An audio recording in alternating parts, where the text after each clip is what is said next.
Hi y'all, and welcome back to Cammie's Kitchen. Today we are making one of my favorite fall comfort foods, a creamy tomato basil soup paired with a sourdough grilled cheese. The thing that's going to take the longest is our sandwich bread, so we're going to start there, mixing up our dough and letting it rest for the first rise. While the bread does its thing, we'll move on to our soup, chopping, blanching, cooking, and blending all of our fresh veggies into the most flavorful bowl of tomato basil soup. We'll come back to our bread, shape it, tuck it into a loaf pan, and let it rise one more time. Then we'll check back on our soup, adjusting our seasoning until it's just right, and finally pop that beautiful loaf into the oven. When it's golden and ready, we'll slice it, butter it, and pan fry it to the ultimate grilled cheese. Perfectly crispy on the outside, soft and cheesy on the inside, and ready to dip into our homemade tomato basil soup. It's the classic comfort food, totally from scratch.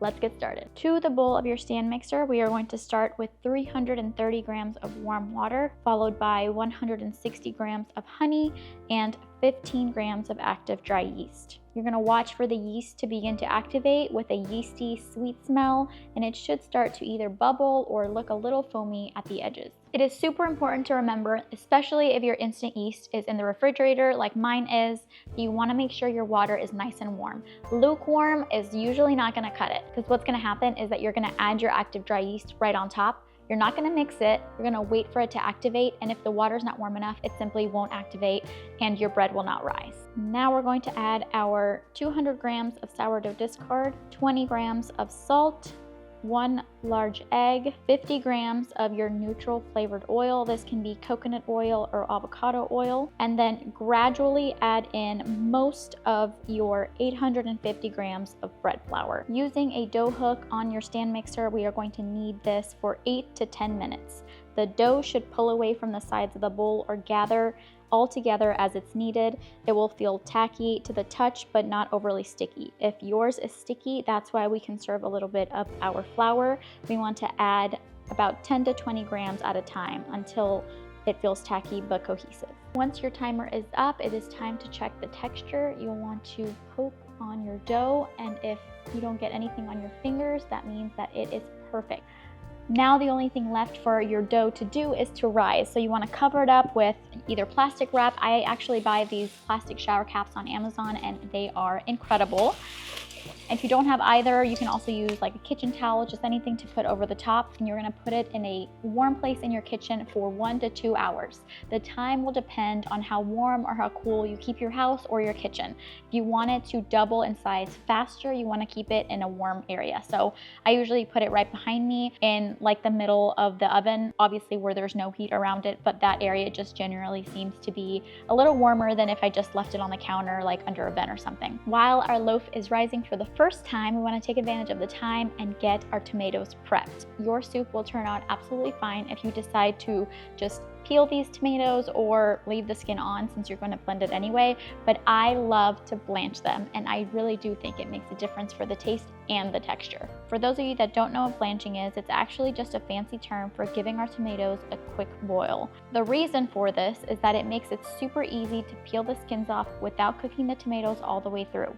The tomato skins can be super tough and slightly bitter, so removing them, you'll end up with a smoother, silkier soup and with a cleaner tomato flavor. So here's how you do it. You take your tomato and you cut a little X on the bottom of each tomato. Then you're going to drop your tomatoes into a pot of boiling water for about 30 to 45 seconds, just until you see the skins curl or split a little bit. As soon as that starts to happen, take them out and drop them straight into a bowl of ice water. This stops the cooking right away and makes the skins slip off. And that's it. That's blanching. I would 100% say that this is definitely one of those things that maybe adds a little bit more time to your recipe. Oh my God, isn't that so cool? How it just like comes off.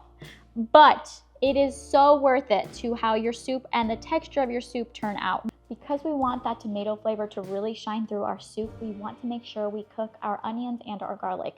Those are two super bold flavors that if left raw or maybe not cooked all the way, they are going to completely overpower anything else. I personally prefer red onions in this recipe because they're a little sweeter and milder than yellow or white onions, which makes them perfect for a creamy tomato basil soup. Also, red onions add flavor without being overpowering, and when you cook them down, they bring down a natural sweetness that really complements the acidity of the tomatoes. Remember to not spend too much time chopping your veggies too small. Everything is going to get blended eventually, so just cut it up a little bit smaller than it originally comes, and that'll be perfect. To get a nice saute on our onions and our garlic, we want to make sure our soup pot is nicely preheated and that we're using a generous amount of avocado oil. A hot pot and enough oil means our veggies will cook evenly, develop that beautiful golden color, and release all their natural flavors. After about 15 minutes, you should notice that your onion has completely shrunk and both your onion and your garlic have turned a really beautiful, rich, dark color. We don't want to overcook our tomatoes, however, we do want them to soak up a little bit of that onion and garlic flavor, so we're going to slowly start incorporating them into our soup pot on top of our sauteed veggies. And it would not be a tomato basil soup without some fresh basil. I like to just stack the leaves on top of one another like this, roll them, and there you go. Remember, you don't have to worry about cutting too small since everything is just going to go in the blender. Add these to our soup pot, as well as a tomato flavored Goya cube and some chicken broth. We'll let everything cook together with the lid on for about 10 minutes, allowing the flavors to come together. Then remove it from the heat and let it cool slightly before we put it in our blender. While our soup is cooling, we're going to go back to our loaf. As you can see, mine has over doubled in size by now, and it's only been 1 hour. If you notice that your dough is not rising as quickly as mine, that is absolutely fine as long as it rises within the 2-hour time frame. If you are using any kind of plastic wrap or the shower caps, they should come off very easy and not stick to your dough whatsoever. Now for the fun part, you want to ball your hand up into a fist, and we're actually going to punch down this dough in order to get all the air out. Then we want to take our dough out onto the countertop. It does not have to be floured. If you prefer, or if your dough is a little bit sticky to the touch, then I would definitely recommend a lightly floured work surface. We want to take any kind of cutting tool, and we're actually going to cut our dough in half. If I didn't mention this before, surprise! This amount actually makes 2 loaves, which is actually really convenient because I feel like if you're gonna wait this long and do this whole process, you might as well make 2 loaves. You can use one and then freeze the other one, which is usually what I do. We are going to use your hand and start flattening it out into a rectangle. I actually like to use this for reference. This is going to be your loaf pan, and I actually already greased mine. You're going to put it right over your loaf. Just want to use this kind of to guide you for the width. Next, we're going to start at the bottom, and we're going to slowly start rolling our dough upwards. When you get to the top, you're simply going to start on one end, and then with your fingers, you're going to pinch and seal on the top. Up, over, pinch. And then we want to do the same thing with the sides. Grab the bottom, pull over, and pinch. Then we want to place it in your pre-greased loaf pan. Now it's time for the second rise, which actually happens with a clean kitchen towel. Just put it directly over your loaf pan, and you want to wait 1 hour. It has officially been about an hour since we let our dough rise for the second time, and this is where we're at. Look how beautiful it is! Oh my gosh, that's so exciting. Okay, so ideally, visually, you'll know that your dough has risen enough when it kind of comes over each side of your pan, creating that dome shape that you see in most of the sandwich breads at the store. If that doesn't bother you and you're fine with it, then I will teach you a very quick touch test that will let you know if it's ready for the oven or not. You want to press gently on the dough with a finger. If the dough springs back immediately, then that means it needs more time to rise. If it leaves a little indentation, like you see right there, and it takes a little longer to spring back, then it's ready to bake. While we blend up our soup, we are going to bake our loaf for 40 minutes at 350 degrees. I will be using my normal size blender for this, but you can also use one of those handheld blenders if you have one. I probably need to invest in one if I'm going to continue making soups, because putting everything from your soup pot to the blender and then back in your soup pot is sometimes very challenging, especially when you're wearing white, which I don't know why I keep doing. I literally did the same thing for the pumpkin soup. I'm going to start by just trying to put the full tomatoes in there because I feel like that will minimize the splashing when I turn the rest of the liquid over. And then I am looking down at my pot and I see that okay, that actually was not bad. And there's only a little bit left in here. Nice. We are officially ready to blend. I'm so excited. Last time I did this though, I made a little bit of a mess with this blender. This time though, I made sure to wait until my soup was absolutely super cool, which is 100% what I would recommend. Even if you're like short on time, like stick it in the fridge if you have to. Do not put any hot liquid in this blender because it will make a mess.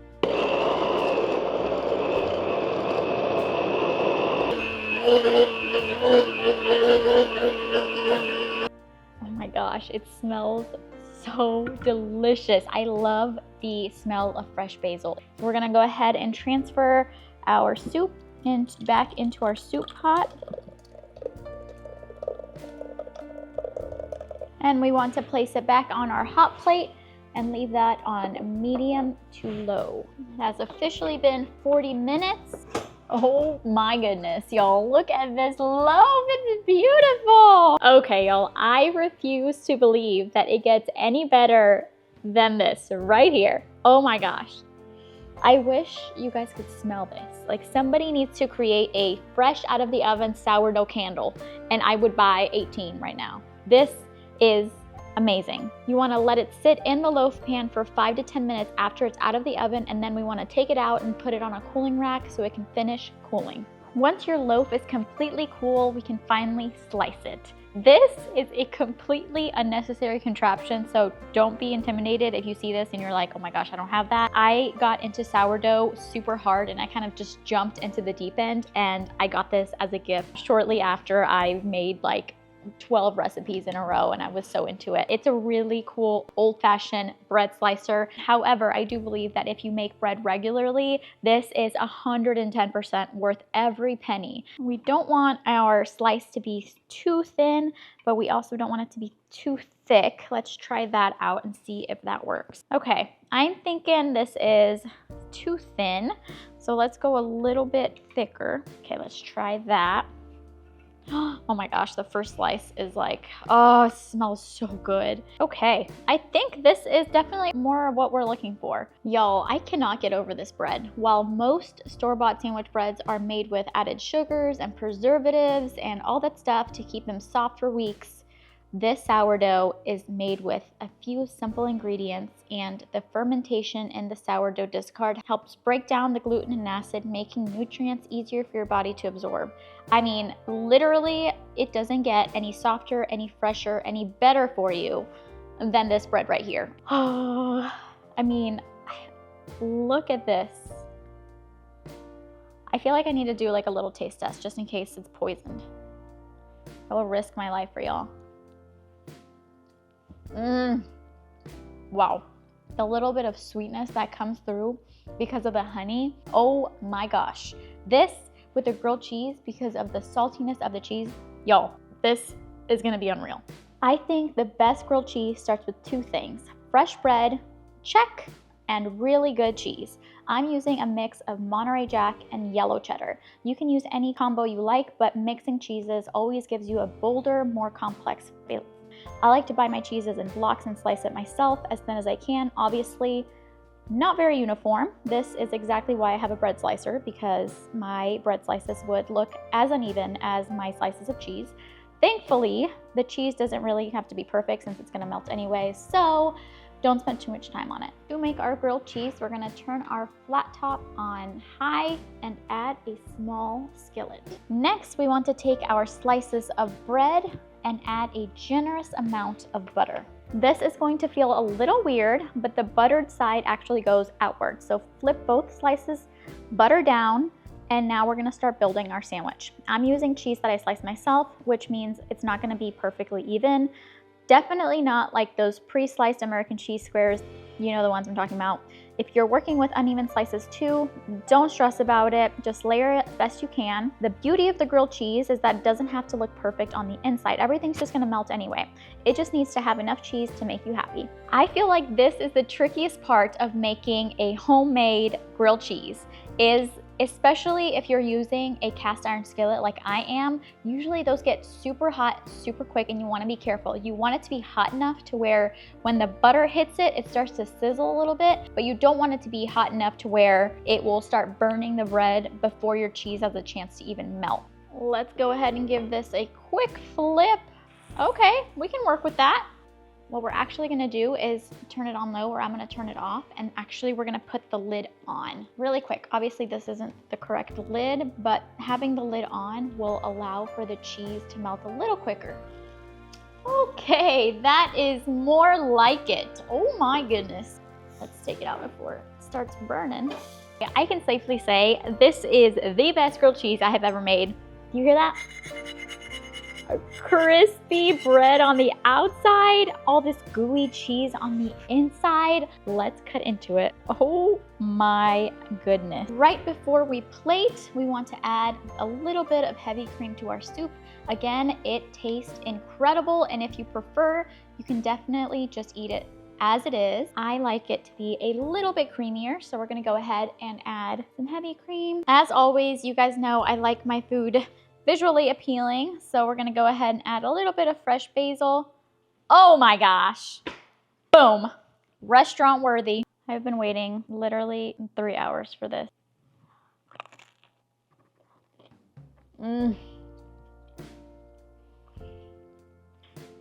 The perfect bite absolutely exists, and it's what I just had. That was perfection. As always, thank you all so much for watching. I appreciate every single one of you. I will be posting new recipes every Tuesday and Thursday of the week, so make sure you subscribe to get notified when new recipes are up. Until next time, y'all. Bye.